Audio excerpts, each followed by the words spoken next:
ماں کیا عظیم ہستی ہے. بڑا خوبصورت ایک پیغام دینا چاہوں گا. دو دوست تھے. ایک دوست نے اپنے دوسرے دوست سے پوچھا یار یہ بتاؤ کہ تمہاری والدہ کی فیوریٹ ڈش کیا ہے, کھانے میں فیوریٹ ڈش کیا ہے. بہت دیر تک سوچتا رہا, پھر رونے لگ گیا.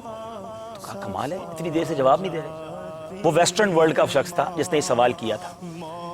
تو اس نے کہا کہ میری ماں کی پسندیدہ چیز جو ہے نا وہ بچا ہوا سالن اور بچی ہوئی روٹی ہے.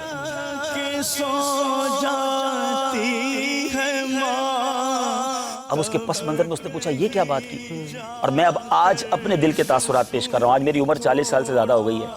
مجھے آج تک یاد نہیں ہے کہ میری ماں نے کبھی کھانا بنا کر یہ کہا ہو کہ یہ میری آج پسندیدہ چیز میں نے بنائی ہے.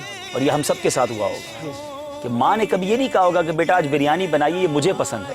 ماں نے کبھی کہا ہوگا کہ بیٹا یہ آج میرے بیٹے کی پسند کی میں نے بنائی ہے, یا ہمارے والد صاحب کے پسند کی بنائی, یا چھوٹی بہن کی پسند کی بنائی. اور ماں نے کیا کھایا, جو ہم نے بچایا, جو ہم نے چھوڑا.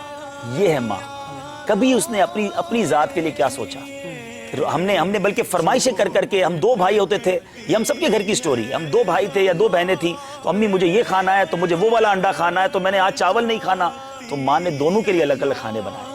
ماں کو ہم نے ہوٹل والی سمجھا, اس سے جو کہا اس نے ہمیں پکا کر کھلایا. کبھی یہ سوچا کہ ماں نے اپنے لیے آج کیا پکایا. مگر ماں ہمارے بچے ہوئے کھا کے خوش ہوتی رہی کہ میرے بیٹے نے بچایا تو چلو میں کھا لیتی ہوں, بیٹا آپ تھوڑا اور نکال لو, بچ جائے گا تو میں کھا لوں گی. کبھی اپنی فرمائش سے, مجھے تو یاد نہیں پڑتا کہ ماں نے یہ کہا ہو کہ بیٹا آج میں نے اپنے پسند کا کھانا بنایا. جن کی مائیں ہیں ان کی دعائیں لیجیے, ان کی خدمت کیجیے. اگر بوڑھی ہو گئی ہیں تو اب انہیں تکلیف نہ دو, ان کی خدمت کرو.